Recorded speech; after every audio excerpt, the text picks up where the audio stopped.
All right, we're back. Luke Thomas, MMA Fighting, Sirius XM, MMA Fighting owned, Danny Segura, and then MMA Fighting and the Ringers. I say the hard G there. Chuck Mindenhall, the man in the hat. Didn't get you under the radar in the last segment. Oh, I forgot it. You want to do that right now? Sure. Very quickly? Very quickly? Sure. We'll do that at the end of this. Okay, there you go. There you go. We'll do it at the end of this one. Yeah, thank you for keeping me honest. I botched that. Well, you know, what are you going to do? I'm tired. Okay, we've selected your tweets using the hashtag #TheMMABeat. We will get to them now. Who is up first? Okay, do MMA media give Nate Diaz undeserved praise? Every time he plays hardball with the UFC, he's called smart. Yet when other fighters hold out in order to get what they want, they're often criticized. Who is often criticized for holding out? I'm not sure that's true. Is there some difference between Diaz's approach, Danny, and theirs? Well, I think the question is off because I don't agree with what's being stated. You don't agree with the premise. Do we give as MMA? I wanted to put this in because MMA media should own up to the criticism that it receives, whether it's fair or not, so you can answer for it. So are we too kind to Nate Diaz? I would say we are, actually. In sometimes. Maybe there is something there because, you know, we've seen Nate Diaz, I don't know, go through what he's been through, and we know, you know, I think he was getting paid like 15 and 15, and then we see, you know, Sage Northcutt making 80, and you go, man, and you know what kind of wars that guy's been in, and you know what he's done for the sport as well. Him and his brother, they're crucial for this sport. So you kind of, you know, see some things that perhaps are unfair. So, you know, we are media, but we're also human, so we sympathize to that. But we also look at where the moves that Nate Diaz has done leads to. So you cannot disregard that. You cannot say, oh, it's dumb. You know, it is smart moves. You know, look at where he is today. This is a guy that was getting paid $30,000 per fight. Now he's one of the biggest superstars. And not only that, but at where he made that in his career pretty late, it almost felt like Nate Diaz was going to be who he is, and he turned into a completely different fighter. Somewhere along the way, he locked the media in this idea that he was fighting a bigger cause. I think that's where this all point. It's. I think that like whatever reason the media. I agree that the media has been probably more forgiving of him and more embracing of him and more, you know, idolizing of him in a lot of ways. Like for that reason alone, I think that he's just something along the way. He seemed like he was fighting a bigger cause, and if that's still the case, I don't know. That's also a reason when he comes back, there was so much compelling about when he comes back. Will he be the star that people are projecting him to be without Conor McGregor? Yeah. And will he translate, I guess, in general, you know, when he comes back? So it's one of those situations where that Dustin Poirier fight has a lot of weird subplots to it, and it'd be fun to see how that all pans out. Yeah, my thought is, are we too kind sometimes? But I think that's a great point you made. Like he attached himself to a larger narrative about, you know, it wasn't a selfish cause for self-aggrandizement, although there'd be nothing wrong with that, but it might be that, and hey, I've been a guy who's been, and also I've been wronged forever, you know, I'm the Count of Monte. Right. He's MMA's Count of Monte Cristo. You're 100%, that's it. What's next? Why don't more women watch MMA, Chuck? What, if anything, does it say about those that do watch? Now, be gentle with the second one. Oh, man. What is it? I like how they like MMA. It's like, what's wrong with her? I've certainly seen an uptick in female audience, though. So you follow the sport a long time. It used to be, and they used to always talk about the demographic being these young males between like 18 and 34 or whatever it was.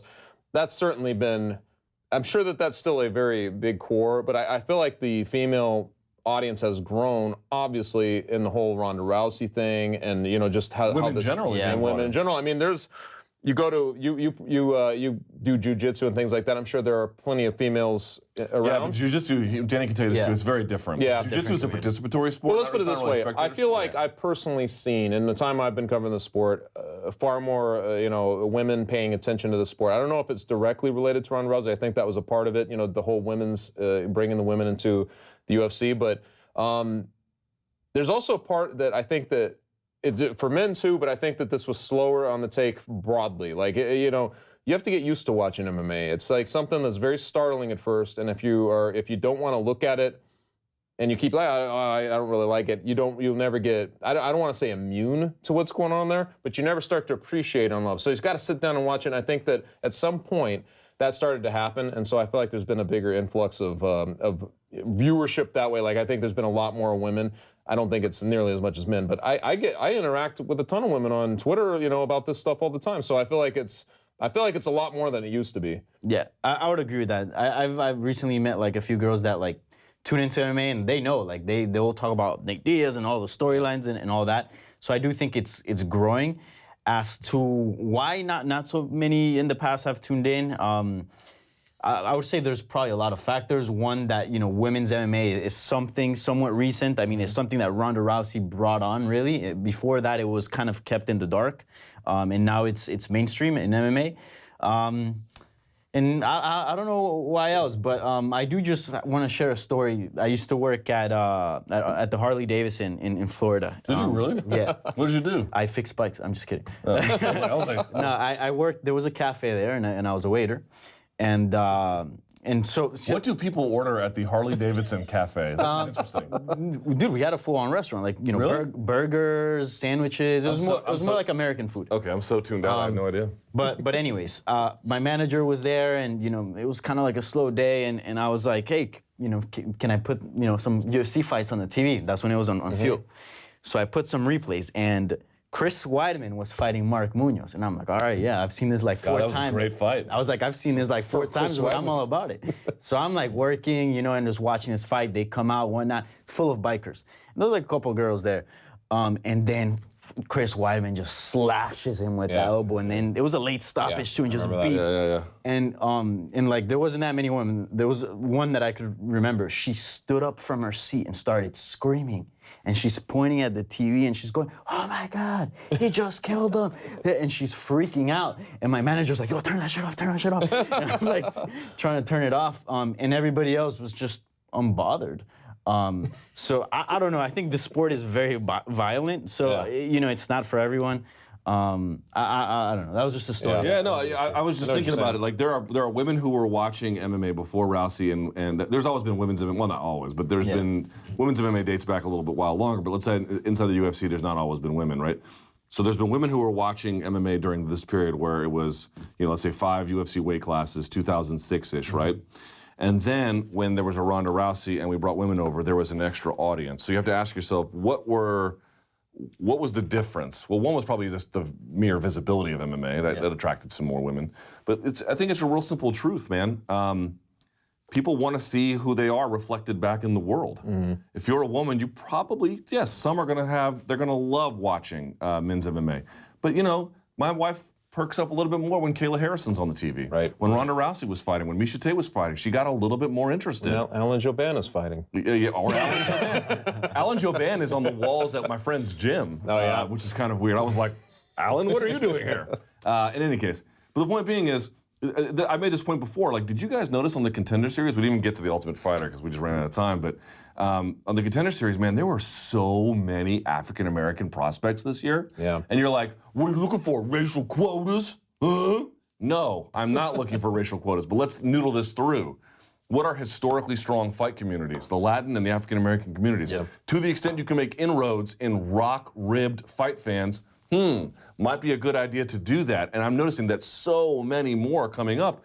That will ultimately mean, I think, over time, a larger portion of the African American audience that they don't have right now, or eventually the Latin American audience, or all the various demos, they're going to begin to pull them in more. It's good for the sport to get that. And so, what does it say about women who watch? Says they're awesome. That's what it says, Or, like me, also brain damaged. They could be that too. But it probably means they have great taste. They just want to see more of themselves in the sport represented, and I get that. That's a natural thing. All right, what's next? All right, Chuck. What's the best way to get over a girl who ripped your heart out? Oh, man. Jesus. Now, he didn't say what's the only way or what's a bad way. What's the best way? Go to the bar, man. I don't know. I'm gonna agree with that. You ever had your heart ripped out, Danny? Yeah. Yeah? Just time, I guess. Just, That's great. The sage advice, Yoda. Yeah. John Denver on records, vinyl. Just, no, I'm just kidding, man. Go to the bar. Get back on that horse. Keep busy as well. I think that's important. Keep busy. It's a big. A lot of time by yourself. You think a lot as well. So whether it's work, whether it's a sport, get involved in something. I mean, there's not many problems in the world you just can't pour alcohol on top of and find some kind of a solution, whether that's the right one or not. I don't know. I'm just thinking about this. It's like, what's the best way to deal? There is no best way, right? There is no best way. All of them are painful. Like if you think there's a way to get around this.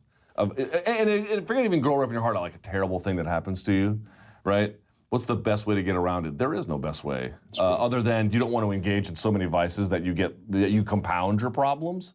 But the reality is, man, life is about, I have found, I could be wrong, I have found it is very much about there is no way around the fire or over the fire. It is through it. Right. And so once you begin to just accept you are going to suffer, it is finding a way to steel yourself through the suffering. And then that's it. It's not that complicated, really. It's just hard to do. Who hurt you, Luke? Wow. Ready? Here we go. Let's list them. I've had a couple of bad breakups, but I had one that was bad. But you know what? Like a fart in the wind, they all pass through eventually, don't they? Yes? Yes. So just steel yourself and then don't drink too much, Don't do what Danny does, just constantly boozing. No, I'm teasing. Just life is a lot about pain. So just deal with it. That's it. Face the pain. Face the pain, folks. Face the pain. All right, MMA beat panel, starting with Chuck. Oh, man. As more and more people from the younger... actually, no, let me start with Danny on this one. As more and more people from the younger generation become fans of the sport, Danny, we're talking about you, is the entire pay-per-view outlook going to die off in 3 to 5 years? Even the older generation fans I know of, which is oddly capitalized, are all live streaming pay-per-view. Okay, I think he means stealing? I don't know. I think so. Because you can buy pay-per-view online for the same price. Thanks, fellas. Yeah. What do you think, Danny? I think it will, because like if you look at like most of my friends, they're all subscribed to Netflix or Amazon or HBO because they want to watch Game of Thrones, whatever it is. They're subscribed to something and they want to get a constant feed. Man, dropping $60, especially like I don't know, most millennials are broke. You're welcome. Yeah. Dropping $60, $65, that's a lot of money. I mean, that's like a phone bill, So, and doing that every month, it's very expensive to be a fan. I'd rather just, pay a fee and then, get something out of it. I think it will. I think pay-per-view is an old model, and it's something that has to change. I think for now, I mean, there's still like, whenever there's a really big fight, I'm sure, guys are down to, pay some money and get all their friends in their house and watch the fight. I don't think that will ever die. Yeah. But everything else might. Yeah. So, and I think it'll dial down and it'll be more specific. Like, you want to watch Conor McGregor? All right, pay some. And people will be down to do that. But this whole thing where it's kind of just like, oh yeah, just pay for pay-per-views every month, like, nah, it's not really. Yeah, when they started this Fox deal, I guess 7 years ago now, I remember hearing questions like this too. Like, people were like, will this kill the pay-per-view model in the end? And here we are 7 years later and it's still going basically intact. It's still the same thing. But I do sense that it can't sustain. At some point that will have to change. I don't know to what extent. Yeah. That's an interesting thing about the kind of piecemeal thing. If you're, more like a la carte with these type of things, I don't know if they'll eventually start to look at something like that. One thing I will say about the UFC, they're very innovative ultimately when it comes down to it. I mean, sometimes I feel like UFC as a sport contributed more to Twitter's growth than just about every other sport. The way they used it originally, like, and all that stuff, they're just very innovative. The NBA was good too. Yeah, the NBA was always very good, but the UFC immediately embraced it. And the UFC's YouTube channel might be the best one in all. So they're innovative, and I know that they'll when it's time to transition to something else, they'll have a plan. Yeah. But I don't really know what it'll be. But in 3 to 5 years, I could see it being fairly altered from the way it stands. I don't know what happened to the way we imagine our bills, because in some ways, I want to get into a larger argument about wage stagnation, but just hear me out on this. When the bundle was around, you had your cable bill and your phone bill and maybe, of course, your utility bills and stuff, but it was kind of all relatively organized. As that has come apart at the seams, you're seeing people try and chip away at it a little bit. Well, here's a bill for me, I have to pay for the Washington Post to get behind the paywall. Now I got ESPN Plus, and I pay for Sirius XM, even though I'm an employee. What? And it's so don't even get me started. But I get it for free, and I'm kidding. Go ahead. But here's the other part about that. Beyond that, though, I'm not a big video game guy. I had my Xbox stolen, but I'm told that there are certain games where not only do you have to make in-game purchases, but there can be recurring charges month over month for certain kinds of updates or as the game progresses, like these micro charges. Fortnite. Right. There's these micro charges that's happening. And so as those concrete bills have begun to dissolve into a bunch of little bills, for some reason, I feel like it's made making that one pay-per-view purchase even harder. Yeah. Yeah. Even though the money might be relatively the same, the more that you get cut 1,000 ways, that other big one, you look at it and you're like, I don't know, man. Like, I'm already paying 15 for this, 5 for that, 10 for this. It just makes that next leap even hard. And I think we're already probably seeing that to an extent, like you're saying. Just looking at pay-per-view numbers, you know what I mean? You wonder to what extent this is already in effect or it's starting. But I certainly agree with you 100% because I think that you do look at, like you're right. There's so much nickel and diming now. The UFC has actually raised its price too over time. I just think that at some point, the model doesn't. It just starts to seem old and outdated and unnecessary. If you're not buying UFC on pay-per-view, what are you buying on pay-per-view? Like I know you can buy WWE, but I know that if you are a network subscriber, all of them are behind that, right? True, it's true. Probably nothing like the big boxing event, but that would be the same thing. Big Straight up, who are the? Isn't WWE on pay-per-view sometimes? Yeah, but again, with the network, you can just get it. Right. That's true. Dude, who are the sad old men buying pornography on cable? That's crazy. Can you imagine? There's like 10 of those. Like you're flipping through, and you're like, dude, there's like 10 different channels. I'm like, is this still a business? It's like how great are your sexy co-eds that I have to pay for that I can't find for free in Google Incognito? You know, you just wonder. It's like I really have thought this too. Like when you get to behind the paywall, you saw this too. ESPN Plus added Serie A. Rights to it? Yeah, they added all the now 30. Ronaldo went in, you know, all of a sudden. Dude, it changed overnight. So what they're going to do is it's going to be. I think it's like nearly 400 games. You can appreciate that Ronaldo went there and it changed the equation. They're going to put. It's like the UFC deal. 10% of the games are going to be in ESPN or ESPN Plus, and the rest of them are all going to go on. 10% are going to be in ESPN or ESPN2. The rest will go on ESPN Plus. But I'm just saying, like these bundles inside the streaming services. They're starting to get better and better, starting to get more interesting. Like you got to have something. Subscription-based things are the key. This whole pay $60 one-time thing. It needs to be hot. Yeah, exactly. All right, next.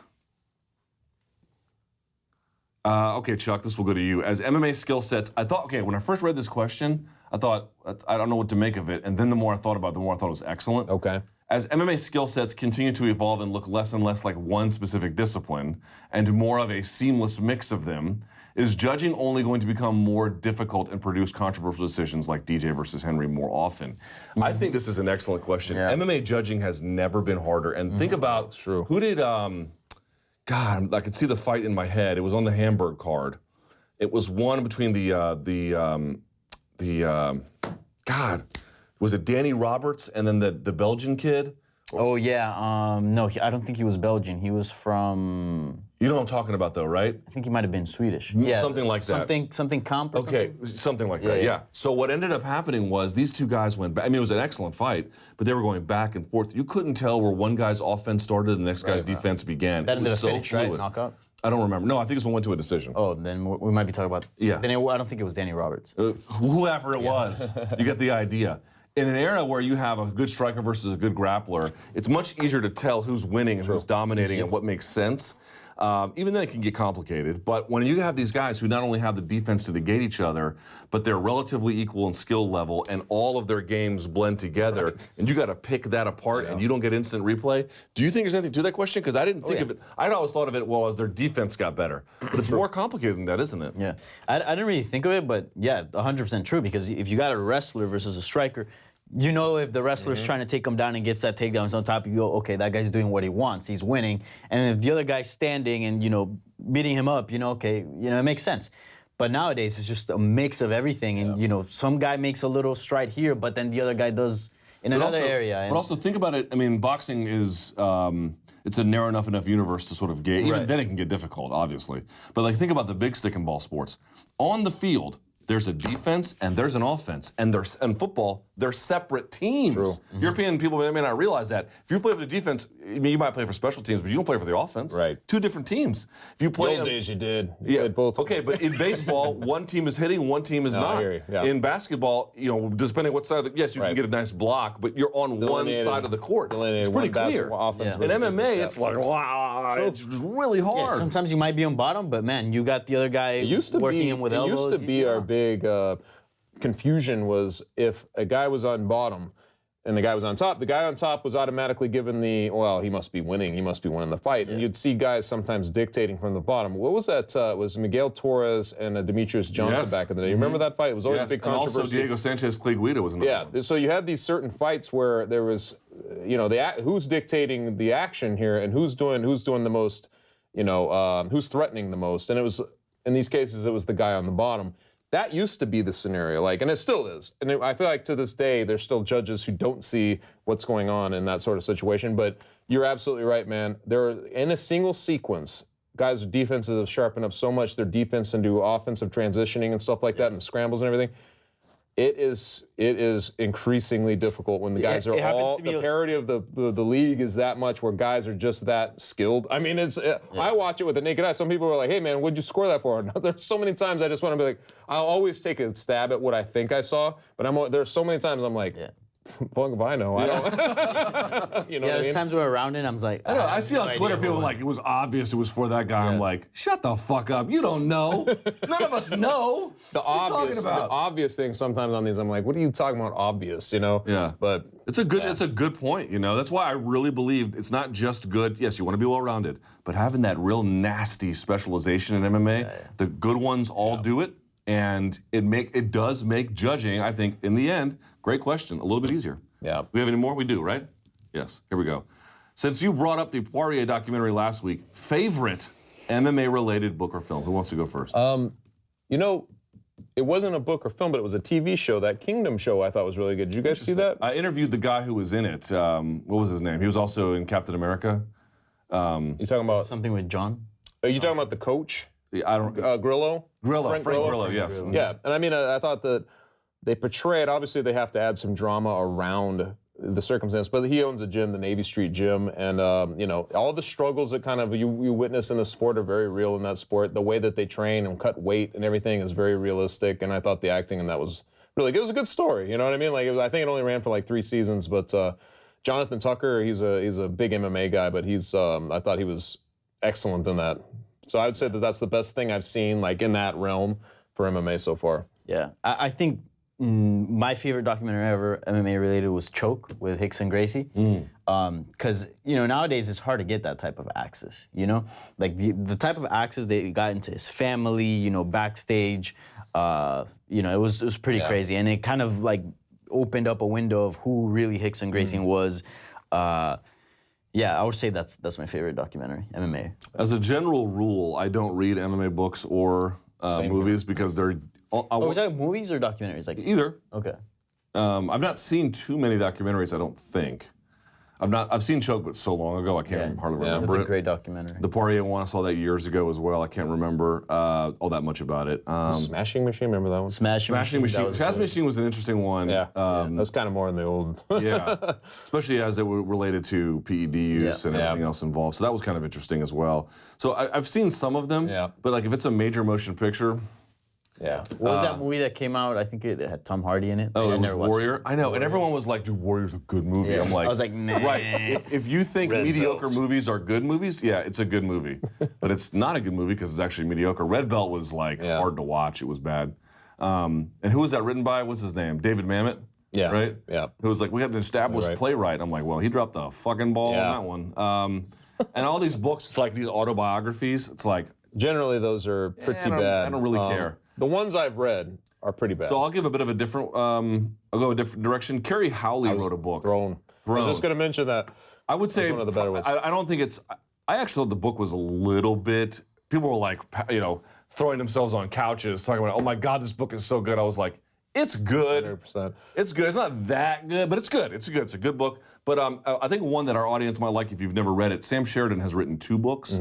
And the first one, was it A Fighter's Heart or A Fighter's Mind? I can't remember which one. I don't remember. Titles I'm pretty bad with, but it was the first Sam Sheridan book, and there's a reason why it's important because a lot of people don't know the history of Brazilian Jiu-Jitsu in Brazil and how that closely associated with class and how luta livre was for the poor people and Jiu-Jitsu was actually for the rich.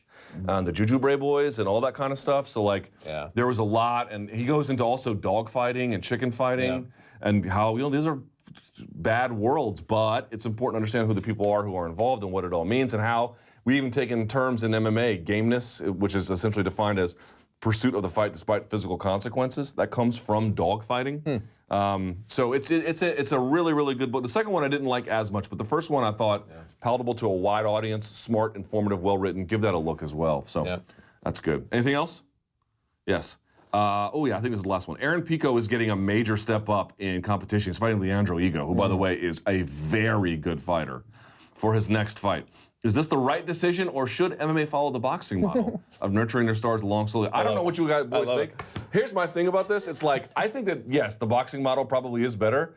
Aaron Pico does not have a lot of patience. And Bellator can't win. It's like they normally do that model. They normally just keep feeding. Ed Ruth has quietly been doing that. That's exactly what I'm saying. So they normally follow that model anyway. You just keep going. MVP, it's interesting. I don't know, but you just look at his last fight, and he looks already like so developed, and he looks experienced when he fights. That it's just like.